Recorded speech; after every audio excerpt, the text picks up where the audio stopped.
Hey there, Smart Pablo here, and I'm super excited to share something incredible with you today. It's not just another UI framework like Svelte, React, or Vue. It's a whole new ballgame. Here's the kicker. We don't need JavaScript, TypeScript, or any programming language to create our UI for API backends. Well, if you're intrigued, and I bet you are, stick with me to the end and trust me, you don't want to miss this. Let's dive in and explore this game changer together.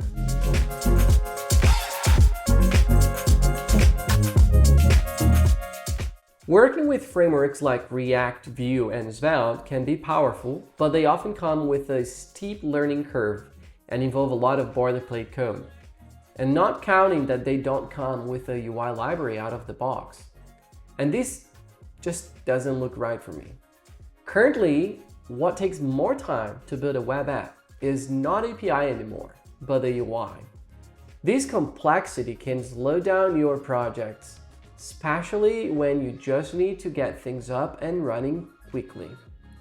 And if you're new to web development, you can go crazy just by the decision on which UI framework to learn or to use. So, what if you could have a UI app framework that, one, could handle dependencies for you? Well, actually, you don't need dependencies at all, at least not to build your UI with Fluwy. Two, it's human-friendly and readable. Three, it's easy to learn. Four, doesn't require you to learn any of those frameworks. 5. Connects your UI with your RESTful or GraphQL APIs. And 6. Have all the common UI components to build enterprise-level applications out of the box for you, like inputs, Datepicker, Dropdown, mode select, data tables, filters, modals or dialogues, notifications, icons, buttons with automatic loading states, forms with validations, progress bars and loaders, tooltips, popovers, accordions or collapsible panels, carousels and sliders, tabs and navigation menus, sidebar, breadcrumbs, pagination controls, search input with autocomplete, command palettes, file uploads, drag and drop, charts, and data visualization components, rich text editors, color pickers, badges. Did I miss something? To be honest, the list just goes on. But wait, there's more. Unlike traditional frameworks, Fluwy doesn't require you to write code in JavaScript, CSS, or HTML. Instead, you use simple YML files to build and deploy fully functional applications. It's about cutting down the clutter and focusing on what truly matters: building your app. All of this for free. But this won't be possible without your help. If you like this idea so far, there are 5 ways you can help make this happen. 1. You can hit the like button below and subscribe to the channel. This will help YouTube to bring this video to more people like you. 2. Drop a comment below and let me know what you think about this project and if I missed any UI component that you think it's useful or important. 3. Join our Discord channel in the link on the description below and get in touch. You can also find it at fluwy.com. 4. You can contribute to the project by submitting PRs or opening issues. 5. You can become a sponsor. You can sponsor me on GitHub, and the link is also below. Now let's put our hands dirty on what we have on Fluwy so far. Okay, I already have set up here the Fluwy. I followed the documentation on the Getting Started guide at fluwy.com. If you don't know what I'm talking about, just head over to fluwy.com and click on Getting Started Guide and follow the instructions on how you can set up a local development for this, for Fluwy. So I already have it here in my machine. It's pretty brand new. Only thing I added that it's not there is the Git. I initialize a Git repository. Not a repository, but just initialize Git. And that's it. So just to give you a spoiler, this is going to be what we're going to build. This is the layout we're going to build here. So we're going to have a sidebar with with controls for the dark mode and light mode, and also system. We're going to have this drop-down menu for user, authenticated user, for example. They don't work because we don't have any API for now working, and there's no page for it, but we could create a page. But this is going to be what we're going to build. All right. So that being said, I'm going to get back to what we have initially. Let's erase everything. And here I'm going to set a H1, which stands for a header number 1, which is the biggest header. So this is going to be like hello world, right? So I already have this running as a Svelte kit application. So if you don't know, Fluwy is on top of Svelte kit. It's built with Svelte kit, but you don't need to know. You just need to know how to run it. Probably I need to mention this in the guide. I don't know if it's going to be in the guide, but so far I think it's not there yet. But anyways, you can just install with pnpm install or npm install, whatever you want to run, and run with pnpm dev. I'm using pn here because I'm using analyze, but basically you can run with npm run dev, pnpm dev, yarn dev, whatever. Anyways, let's jump right in. So this is our index page here. So index page, and I want to show you this. So whatever page we want to put in the browser, we just need to create a YML file inside pages. Index means it's a slash. So this is our slash page. That's our index page. And if we hit to /about, we're gonna go and load this about page here. So let's go here to the browser and go to the about route, and that's going to be the about page. So this is just a very introduction to the routing system for Fluwy. So you don't need to really understand deeply the routing system in this video. So this is not the purpose. I'm going to just show you this, how we can build this with Fluwy, okay? Without giving too much details, because I don't want this video to be too long. But anyways, if you have any questions, just you know where to go, okay? Okay, so let's go back to the index page, and this is our index page, and I want to create the header of our dashboard layout. So I will create a page component that's intended for, and I want to put this index inside our body. That's good. We notice that there's a small padding added there, and that's totally fine. Inside the body or inside the page, I want to put a header here, and this is going to be our header. There you go. That's the header we have. So, and what else I want to add to the header? I'm going to erase this, and instead of having the header, I want to have our dark mode control. So, which is a dark mode toggler.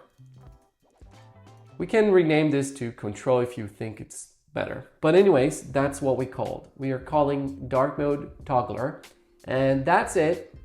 Dark, light system. It's already working. This is how simple you can build this UI, right? So it's like describing it. Now let's create our drop-down menu. So drop-down, we're gonna create our drop-down. The trigger is going to be our avatar, and our avatar, the source of our avatar is going to be user.jpg. So as you can see, we already have this. If I click, there's nothing because we didn't define any content for the dropdown, right? So content, let's define. And inside our dropdown content, we want to put some dropdown items. So I'm going to put a dropdown item. And for this item, I want to use the text of, I don't know, maybe like my profile. Let's see now. That's it, it's here. So if I want to add another drop-down item, but before, let's put an icon. And for the icon, this is something really nice I want to show you. what do we use icon out of the box? So we have a free open source icon is .js.org. This is a really good bunch of sets of free icons that we can use. So that's what we use. So you can just select any icon here, and we're gonna load that in SVG format, so it's scalable, and it's not gonna flood your app with a bunch of code. But anyway, so let's go here to the Solar and choose a user linear that I like, and it's gonna be this user circle linear. So I can click, copy this text here, and paste it right here. And if I save, we're gonna see the icon there. That's easy. It's super simple to use icons, and there's much more on the icon that you should definitely go to the documentation of the icon if it's ready and take a look at all the possibilities for icons. Okay, that's the icon. I want to add another drop-down item. I'm gonna duplicate this, and let's go here, and instead of this is gonna be settings. And for the settings, I want to use I think settings linear. That's the guy. That's it. Beautiful. Now I want to add the drop down separator and then another drop down item. And I want to move the drop down item below the separator here. So we're going to see that the settings is duplicated. That's good. And this line is our separator. Pretty simple. Now, instead of this is going to be like a logout and logout linear. Boom. There we go. Super simple, right? Okay. Now we have the drop down done. Basically, of course, I'm not going deeper into what happens when I click on it. Should I do something? Should I go to somewhere? Yes, we can do this, but I'm not going to demo on this video right now. But it's essentially an on-click event, and you can go to log out, for example. So if I go click and log out, this page doesn't exist yet, but this is going to the page. Just a glimpse of what we can do. So, but more details are in the docs, or should be in the docs. Okay, so that being said, let's go here, and what I want to do is, okay, I don't want this menus here to be in this side. I want to be to the right side. What should I do? We can use the spacer component, which is going to fill up all of this space here and push everything else, everything after it to the other side, to whatever remaining space we have, which is here. And then the last thing is I want to make this avatar a little bit smaller. So the size is going to be SM. We have a set of conventions for sizes, and this affects some components like avatar, inputs, etc. But that's it. We already have our top nav bar, or we don't. Okay, what's going to happen here is, so if I go to a very small page here, we're going to see that we need another toggler here for the sidebar. But we didn't create the sidebar yet, so let's go now and build the sidebar, right? So let's go to the body, and the sidebar should be built inside the body. Bear this in mind, okay? So remember, the sidebar should be inside body. This is a convention. We're probably going to mention this on the docs. So I have the sidebar, and this is going to be my sidebar. Just put in that, and that's it. This is how simple it is to build your sidebar. Now I want to have my logo, my brand here. So let's use the brand component, and the brand component has different properties, which is interesting. So I'm going to show you.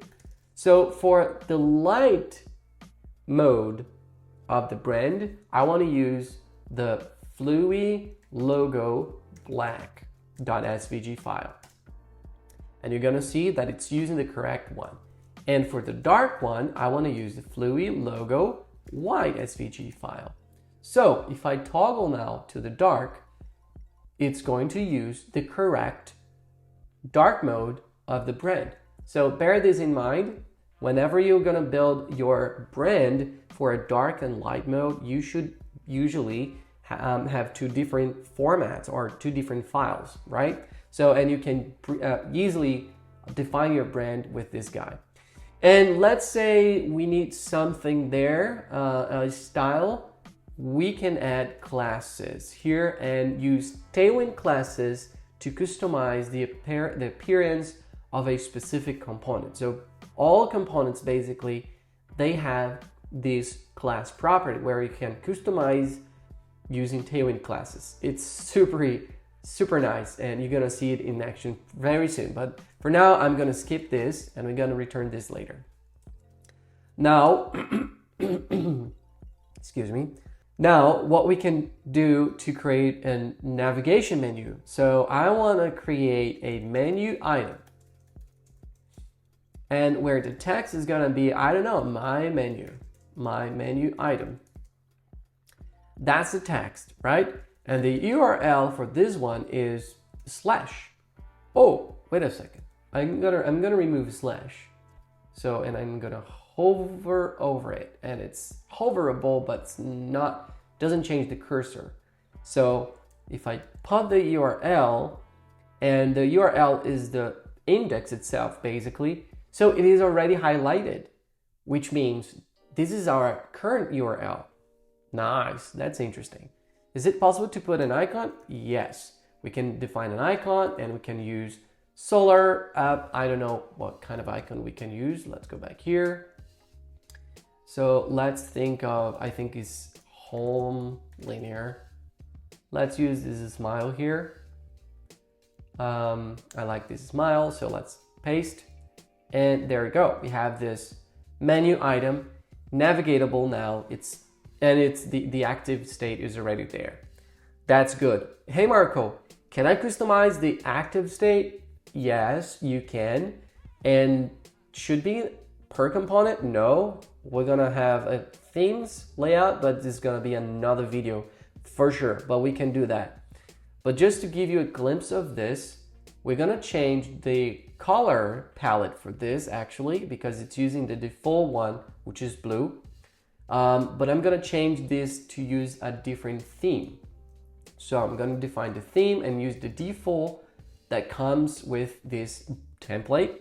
And the themes is this one. So these are all the variables, the possible variables for now, so far that we can customize in this template and for Fluwy.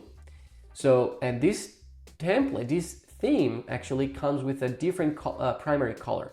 And this is how you can customize your primary color. And you can create more primary colors and they will be available for you in code as Tailwind colors automatically out of the box for you.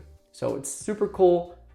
I definitely need another video just to cover these details and how customizable it is, this theme configuration file. But that's it. This is how you can change the colors of your, like whatever, your brand, which is the primary color. And you can have this here, right? So I changed the color and now I'm using a different color. That's good. So I'm gonna create another item here, menu item, and this actually is gonna be dashboard or home. And this is going to be contacts, just to play with it. And let's choose contacts here. So I'm gonna use user linear and user group here. I like this one. Let's use this, copy. I usually don't memorize this guy. It's kind of weird. And let's put the contacts URL. So now if I click on the contacts, I will go to the contact URL, but there's no page. So let's create a simple page for this. I'm gonna create here, contacts YML, and this is contacts page. And if I reload, it's there. This is super easy and super simple. But you might be thinking, okay, Marco, but shouldn't this be inside the dashboard itself? Because I wanna share the dashboard layout. The layout, the sidebar and the header, I wanna share between pages. I don't wanna we shouldn't at all duplicate this configuration. I know it's easy, but this tends to be big. Even it's easy, it's gonna be big. So if we don't want to duplicate stuff, right? So how can we share these layout here between pages? We can use layouts. That's what we called. And then we're gonna create a dashboard layout. That's gonna be a new dashboard layout here. And I will go back to the index page and I will select basically everybody and paste inside our layout. Theme default, same stuff, body, sidebar. And instead of our H1, I'm going to put slot default. What is this slot default? This slot default is where we're going to replace by our page.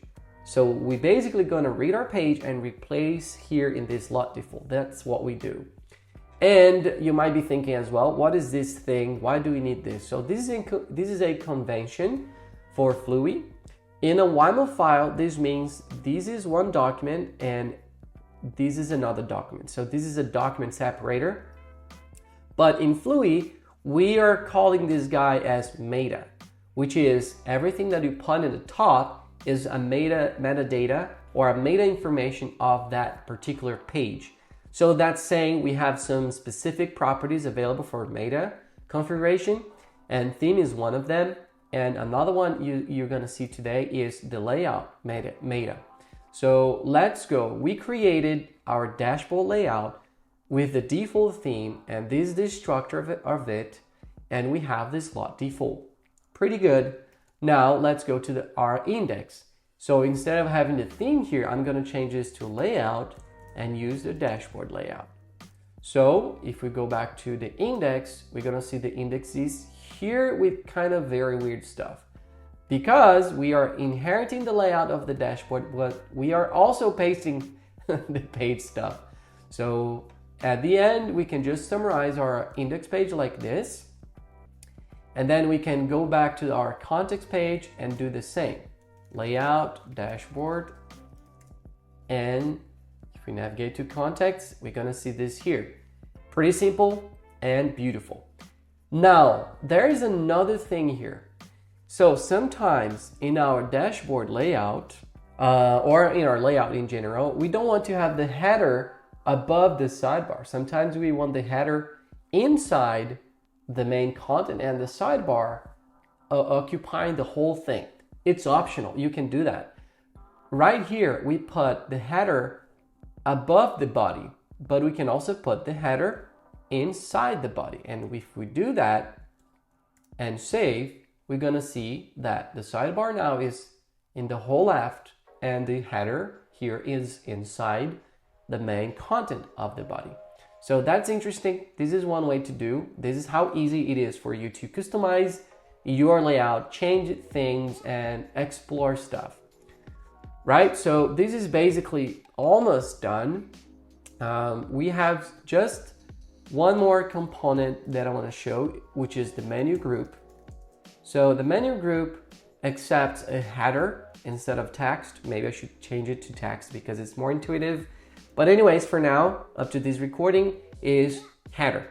So you define the header for the menu group, which is in this case, I'm going to call administration, and I'm going to save and see what we got. So we got a drop collapsible menu group, which is that's the meaning or the intention for the menu group. So let's define an icon. I'm going to use solar settings linear as well. It's going to be the same as we used for this drop down. And then what else we can do? We can define the content of it. So the content now accepts menu items. Is the same component as here. So I'm gonna just use the same, but I'm not gonna use icons for this time. So it's gonna be text users, and URL is gonna be whatever, admin/users. Let's see. And if I click doesn't exist, let's create a page. Pretty simple, pretty quick. So inside pages, I'm gonna create an admin folder and users YML file. And this is gonna be layout dashboard, and then H1 users page, and save. and reload. That's it. It is working. So this is how easy it is. Let's go another one. It's going to be billing. And we could create another one for, I don't know, teams. That's it. So just an example for you. So this is users, billing, teams. So if I click billing, doesn't exist. Teams as well. You're going to see a 404, but users exist. So you know how to create pages now in Fluwy. That's really simple. It is collapsible, right? You can also specify icons for this one. You can do that. You can change the theme, the layout, the style. Yes, we can do all of that. That's super easy. But now for this recording, the only thing I'm going to change in line with class property is the Fluwy is our brand. So if you go to the sidebar and the brand component, I'm going to add some classes here to add a little bit of breathe in for our brand here. So as you can see, this is not aligned to what is visible. I know it's aligned here at the maximum width of the menu item, but I want to do an alignment so it's gonna feel better. So if you are a designer, you understand what I mean. So I'm gonna put a px of 3, which means a padding in the vertical side, in the x sides, right, of 3, and a margin bottom of 4, and that feels a bit better. I don't know. Anyways, so we have a little bit of space in here with basically Tailwind classes. You can do a lot of stuff here. Put a border for you to see, for example. Anyways, if you don't know Tailwind, you should definitely start learning, because Fluwy uses Tailwind a lot to customize the appearance of your web application. So this is something that you should definitely need to learn, right? So that's it. I think this is the dashboard layout. The last thing I want to show you is it should be responsive, but actually it is responsive. As you can see, the sidebar here is not showing anymore because this is in a mobile device or even in a tablet device. It doesn't show up, only if I go to the desktop one. So now, but Marco, it's not showing the button to toggle the sidebar. So I guess there is a component for this, and you are right, there is a component. So if you go to the header, it should be in the header, and it should be in the other side of the spacer, right, which is this. So, and this is as easy as, you might guess, sidebar toggler. And if you put it, it's gonna be there. So you can click it and boom, you have a toggleable and responsive sidebar. So your whole sidebar is here, and everything is navigatable, I would say, right? So you can click, go to homepage, and go to index, context, and then users. What do we have in the context page? Yeah, that's it. Disappear on desktop and appears on mobile and tablet. I think this is super cool. Thanks for watching. If you are ready to revolutionize the way you build apps, don't forget to hit the like button below and subscribe to the channel, and join our Discord community for more insights and updates. Join us as we make app development accessible to everyone. And before you go, let me know in the comments, what would you like to see me building with Fluwy? I would love to hear your thoughts. God love you, my friend, and see you in the next video. Peace.